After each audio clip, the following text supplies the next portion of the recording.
Hey, welcome to Kid to Athlete. My name is David Sabi, your coach in helping you develop your athletes.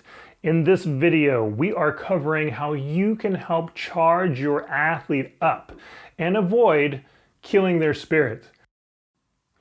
Now, I've coached athletes, and one of the most heartbreaking things to see is when an athlete gets burnt out or breaks down. And a lot of times it's not due to just the physical aspects. So I always like to talk about the big four: physical, mental, emotional, and social. And we need to keep all those in mind when raising an athlete.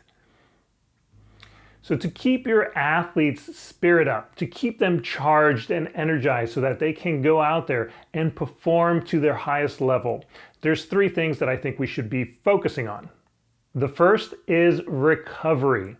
Now again, going back to the big four: physical, mental, emotional, and social, we need recovery time for our athletes in all four of those. So yes, training, you work out hard, you come home, you get to recover, you get to fuel up, right? The right nutrition and the right rest, sleep. You got to recover from those physical activities. But it doesn't just stop at the physical level. Mentally, getting some recovery time in that. Emotionally, getting some recovery time in that, because sports can be very emotional, especially if you're really pushing through those limits. And then socially, just taking a break from others and having your me time, right? And it's very important. So again, recovery is the first thing that I think we need to focus on when helping our athletes stay charged, stay energized, and avoid killing their spirits by, constantly pushing. Add that recovery and you can see a difference in your athlete.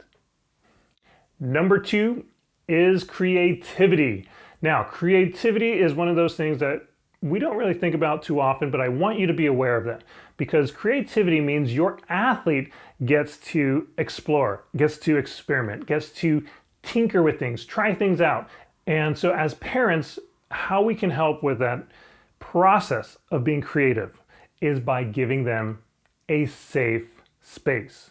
Because the creative process, right, when you're trying to explore and experiment and tinker with things and do something new, that means there's going to be failures. There's going to be times where they mess up and it doesn't work. And that's fine. What we need to do is provide that safe space so that they can understand it's okay. Let's just keep exploring. Because the more they explore, the more they're going to discover about themselves, about what they're capable of doing, and about the power they have. So let your athlete be creative. Now, number three is celebration. What we're doing is we're celebrating our kids, our athlete, as a person, right? Yes, you can celebrate the game and the scoreboard, and it's great when that happens. But what we're really doing is we're focusing on our athlete. When you focus on your athlete, then you can really focus in on what they have control of and encouraging them to continue to fight.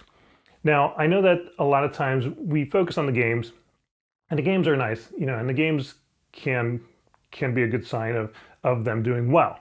However, it's almost easier to be winning a game than it is to be losing a game and fighting the urge to surrender. So if you're going to celebrate your athlete, celebrate the fight that they have within, right? Because if they're winning, and especially if they're winning an easy game, there's no real fight in that. But if they're losing and they're fighting as hard as they can, celebrate that. And because that fight is what they have control over.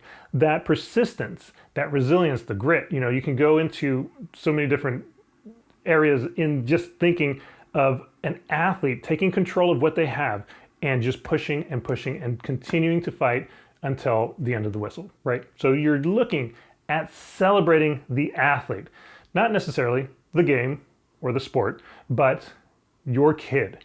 So celebration is going to be very important, and avoid your athlete spirit from crashing. That's three ways: recovery, then we look at creativity, and then celebration.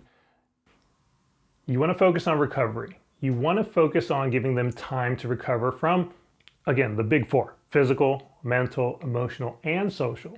They need recovery time for all four. as well as number 2, which is let them be creative. Give them that safe space to make mistakes, to explore, to experiment so that they can discover how powerful they are. Number 3 is celebrate your athletes. Celebrate the effort that they put in. Celebrate what they have control of, right? The games are nice. If they can win the games, that's great. But what we're really focused on is your kid.